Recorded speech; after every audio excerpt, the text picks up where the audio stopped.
The number that stopped me wasn't a death toll. It was a payroll. 33 men. That's how many officers the London Metropolitan Police put on the streets of a city of 1.5 million people on the night of September 29th, 1829. Its first night of official operation. 33 men for a city the size of a world. And yet the newspapers weren't concerned. The magistrates weren't alarmed. The Home Office issued no corrections, which made me wonder, if those 33 men weren't actually there to stop crime, what were they there for? I spent weeks inside this question. I pulled parliamentary testimony, colonial administration records, plantation ledgers from the Caribbean, and labor reports from the Lancashire cotton mills. And somewhere in that stack, buried between a Bow Street runner expense report from 1790 and a Massachusetts mill owner's circular from 1845, the pattern crystallized. Modern policing didn't emerge to protect people from criminals. It emerged to protect property from people, specifically from the people who created that property and received almost nothing in return. And once you see it, you cannot unsee it. The official story goes like this. Before the 19th century, European cities were dangerous, chaotic places. Crime was rampant. Watchmen were corrupt. Constables were part-time volunteers with no real authority, and even less training. The public demanded order. Enlightenment thinkers demanded rationality. And so, reformers like Sir Robert Peel in Britain and August Vollmer in America stepped forward with a modern solution. A professional, trained, impartial police force that would stand between the citizen and the criminal, enforcing a set of laws that applied equally to everyone. Peel's Metropolitan Police Act of 1829 is usually taught as a founding document of modern law enforcement. His 9 principles of policing, still cited in law enforcement academies today, speak of public approval, minimum force, and the idea that the police are the public and the public are the police is an elegant philosophy. It's also, I would argue, almost entirely disconnected from why the institution was actually built. Let me be fair to the official narrative. Crime was real. Urban disorder was real. The watchman system was genuinely ineffective. Nobody serious disputes any of that. But here's what the official story doesn't explain. Why the first modern police forces appeared in the places they did, at the exact moments they did, and in response to specific kinds of disorder they did. Because when you map the timeline, a different story emerges entirely. Let's start with the numbers. The first recognizable modern police force in the English-speaking world wasn't in London. It wasn't in New York. It predates Peel by decades. It appeared in the American South, in South Carolina, to be specific. In 1704, the Charleston City Watch and Guard was explicitly created to control the movements of enslaved people. Their primary mandate, written into the enabling legislation, was to patrol for enslaved individuals moving without passes, to suppress potential insurrections, and to return people to bondage. They weren't fighting robbery. They weren't investigating fraud. They were enforcing property rights, because enslaved people were legally property. The timeline isn't subtle. By the mid-1700s, similar slave patrols existed in Virginia, North Carolina, and Georgia. These weren't informal community posses. They were structured, state-funded, uniformed, and paid. They kept records. They reported to municipal governments. They operated in shifts. By every institutional measure, they were police forces.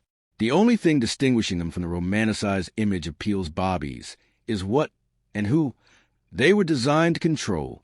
Speaking of control, let's travel to London in 1800.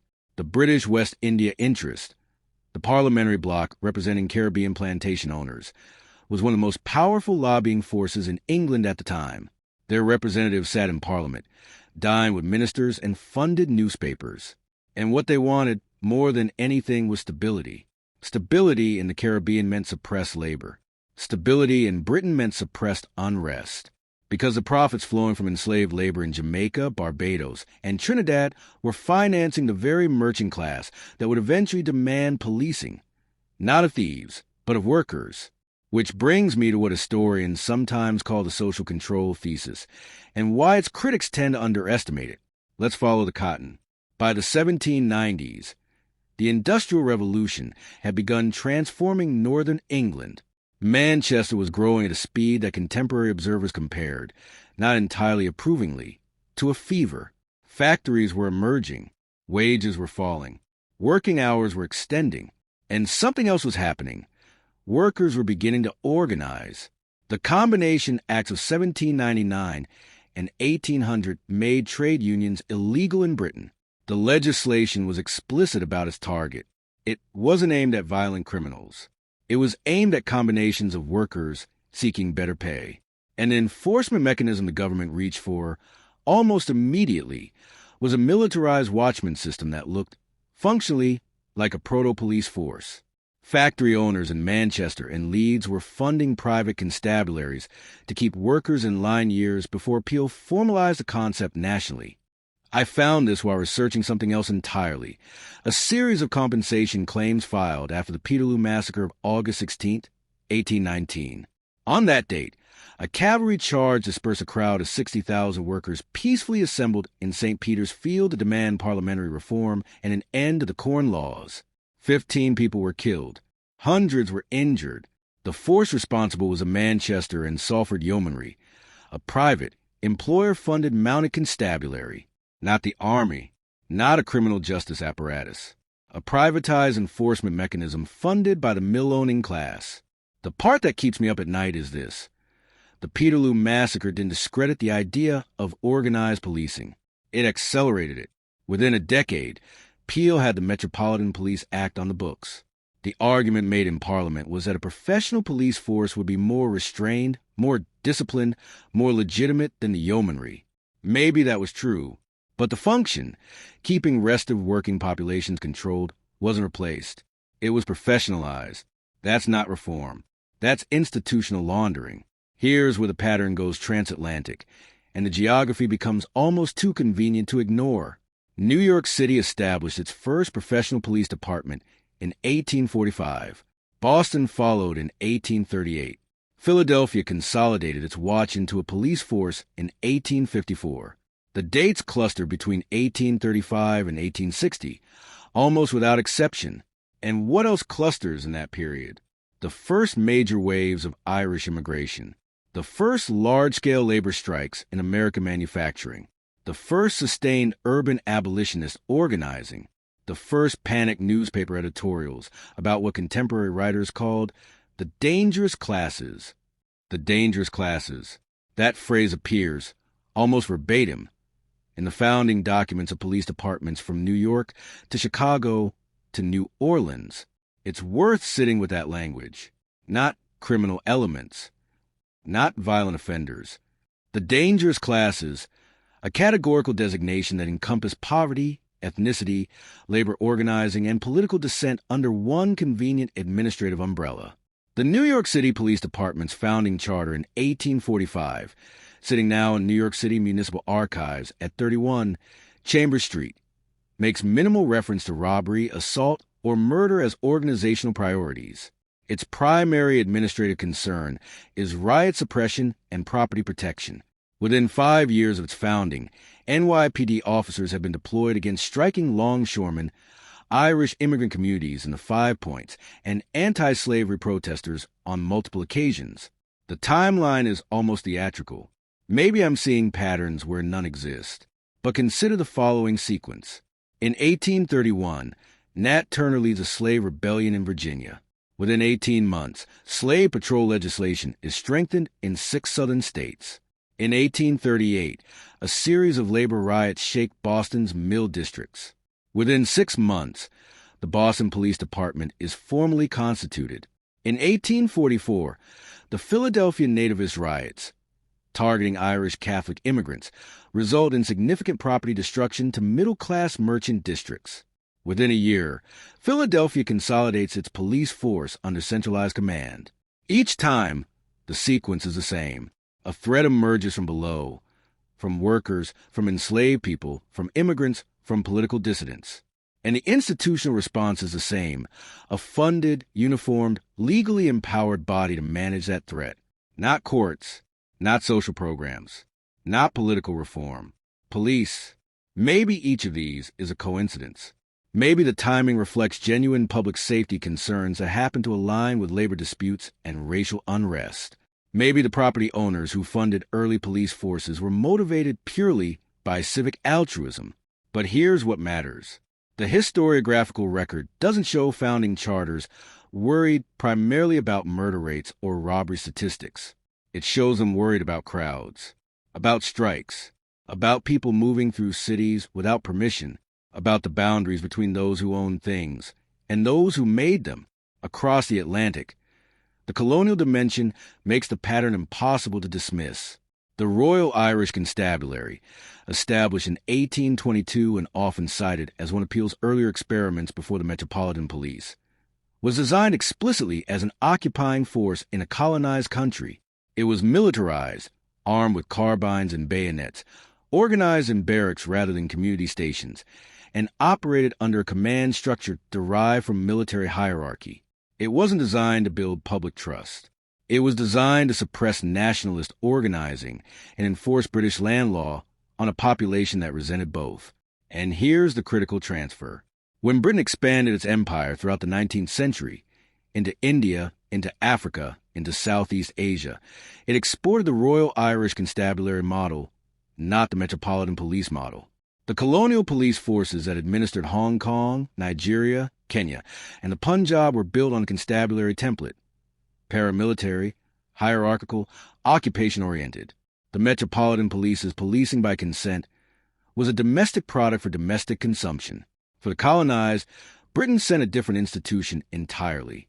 The Archive of the Colonial Office, held at the National Archives in Kew, Surrey, a remarkable and undervisited collection, contains hundreds of internal memoranda on colonial police administration. What those documents discuss, with candor that the public-facing parliamentary record lacks, is labor extraction, mine safety enforcement, meaning ensuring workers stayed in mines, plantation discipline, the control of subject populations in the interest of resource extraction. The language is sometimes clinical, sometimes brutally direct, but it is never, not once in the records I reviewed, primarily concerned with ordinary criminal justice. Let me be fair to the complexity. Police forces did prosecute murders. They did investigate robberies. They did provide services that poor communities needed and sometimes wanted. The history of policing isn't a simple morality tale with no contradictions. There were reformers within police institutions who pushed toward genuine public service. There were communities, especially immigrant communities, who faced private violence, who demanded more policing, not less. The institution contains multitudes, as all institutions do. But here's what the acknowledgement of complexity doesn't resolve. The founding DNA of the institution, the original mandate, the first money, the first legislation, the first personnel, all of it points in a consistent direction, not toward protection of the vulnerable, toward protection of the propertied.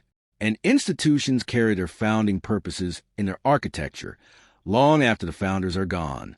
There's a document I keep returning to. It was produced by the Boston Police Department in 1870, roughly 30 years after the department's founding, a self-congratulatory annual report cataloging the department's achievements. It's held at the Boston City Archives on West Broadway. What the report celebrates, in almost liturgical terms, is the suppression of labor unrest, the deportation of vagrant populations from commercial districts, and the maintenance of business confidence in the city's financial district. Business confidence in a police report in 1870. That's not crime control. That's economic management. And the fact that the document was filed as a routine annual report, that no one at the time considered this framing remarkable, tells you something about how naturalized a function had become. Protecting commerce wasn't a secondary goal of policing. It was a default assumption.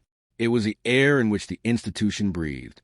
The pattern indicates something larger than corruption or bad actors. It suggests a structural function. Police forces across the English-speaking world in the 19th century were instruments of a specific economic order, one built on enslaved labor, colonial extraction, and industrial wage suppression, and they were designed, consciously and explicitly, to maintain that order against the people exploited.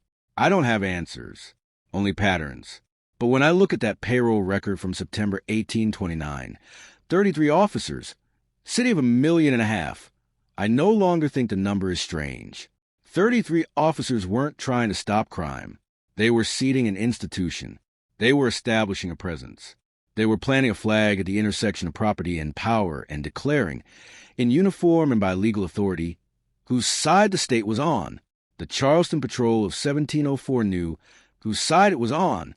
The Manchester Yeomanry of 1819 knew. The founders of the NYPD in 1845 knew. They wrote it down. It's in the archives. It's in the ledgers and the charters and the annual reports.